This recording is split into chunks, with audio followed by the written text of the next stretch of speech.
Okay, so there's been a sort of little delay since the last episode of Blacktooth Fox's Sonic Armoury. If you remember, we're going through the guitars like it's a guitar-graphic equalizer, and I started at the brightest guitar, and I'm sort of, you know, say bright thin, and going down to the sort of darkest, fattest, or going up to, however you like to put it. And so far, like, you know, my favourite clean guitar, which was the Axel Telecaster, then it was the Axel Snakeskin Stratocaster, which has got the 3 single coils, then it was the 80s Corp Paisley Telecaster, and then it was the ESP/Tokai Partsacaster, you know, probably my best guitar. So we're now up to number 5, and number 5 is a tremendous guitar, Let me just get a strap. Yeah, this is one of 2 guitars I bought as a stage pair in 2016 directly from LTD, the distributors in the UK anyway, and they done me a fabulous deal. Carl from the shop Guitar Sound in Chichester helped me organise that, yeah. So this has been massively modified. These pickups are to my own specification. They were made by Eternal Guitars hot rod pickups, and you know, I would cut a long story short. I could go on for an hour, or I could just say James Hetfield, David Gilmour, you know, and that's that. I mean, I've said before, like, if I had to have one guitar, it'd be a Strat with a humbucker in the bridge, and that indeed is like the most versatile axe. Alright, sound wise, I'm using the Marshall that I bought off of Malco, and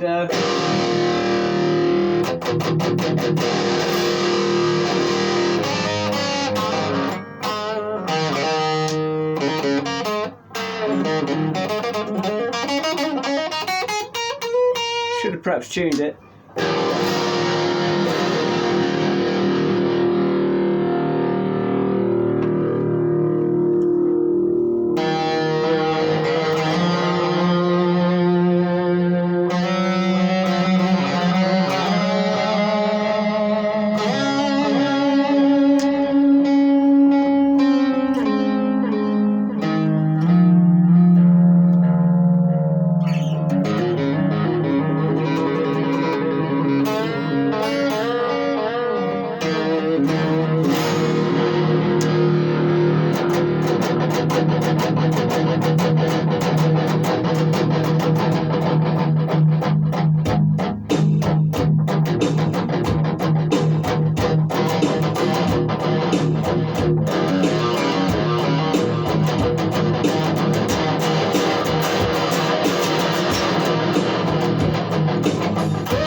So yeah, needless to say, I absolutely adore this guitar. It is still my stage pair. If I was doing a gig tomorrow, it'd be this one and the next one that you're going to see in the next episode.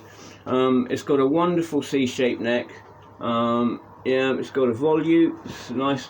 I mean, I didn't like the headstock at first, but it grew on me, and it's like, you know, like the Axel guitars, I did not like the headstocks on them, but I really appreciate their sort of efficiency. Where I sort of thought they were a bit stunted and ugly, now I see them as like solid and efficient, and they have their own thing going on instead of just being another sort of Fender rip-off.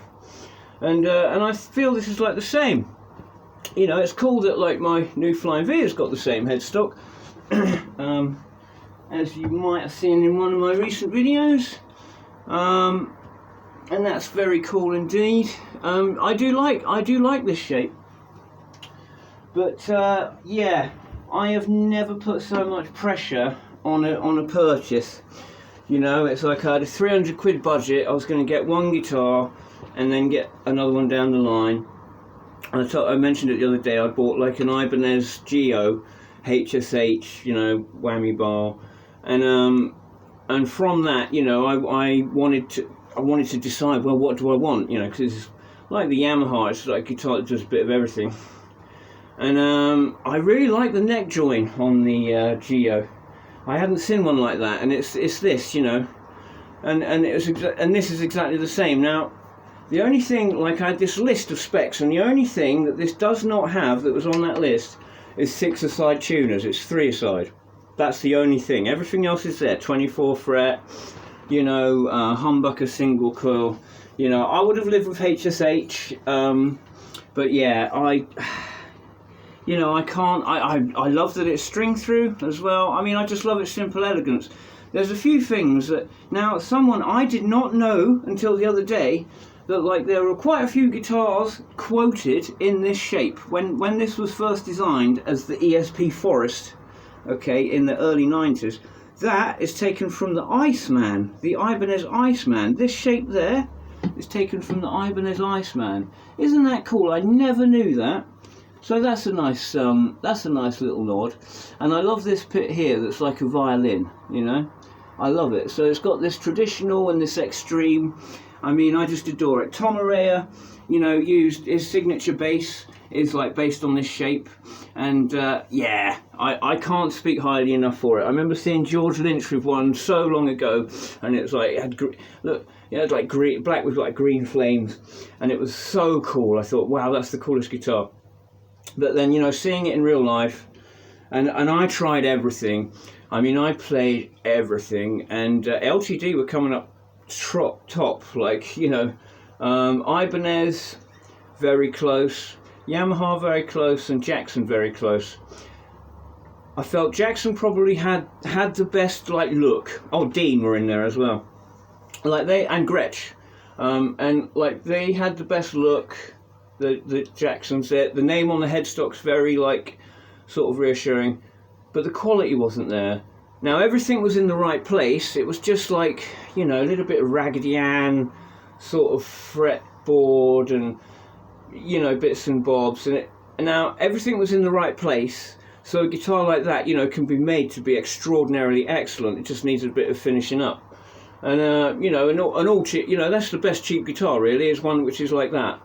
What you don't want is like, you know, I picked up a Glary and like it was a Telecaster and the bridge was fucking crooked and the control plate was crooked. These things, you know, I would move it if it was mine. I would drill it. I'd drill and fill and like reposition, you know, so the strings are sort of cranked over one side. Very bad. Now, you don't really get that with Jackson. Everything's in the right place, but it's a bit sort of frilly.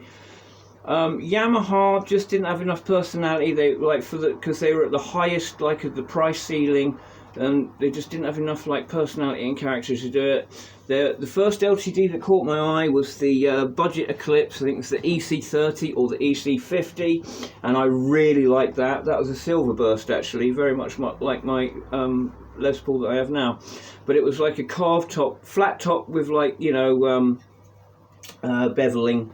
And a bolt on, and so it was sort of, yeah, I like that because it reminded me of Kirk Hammett's little Les Paul Jr. thing that he had in the Black Album and Justice for All.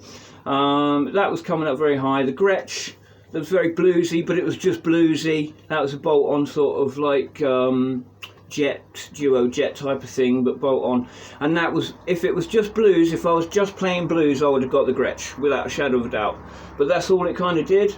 The Dean, like at that price point, was kind of clunky and disappointing. I couldn't cope with the sort of headstock sticking up in the air. It's literally, by the time you're holding it like this, you know, the fucking tuners are coming off like that. Now, I love Dean, I love the shapes, and I'd love one of those guitars. Well, now I've got the V, I'm not that bothered. But I have a great affection for that guitar company. I'd really like to get one of the Dave Mustaine Vs or the Zeros while they're around, you know, still. But yeah, they were bolt on.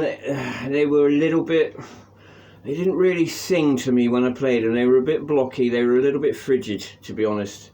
And the Ibanez, couldn't fault them at all. Just couldn't fault them.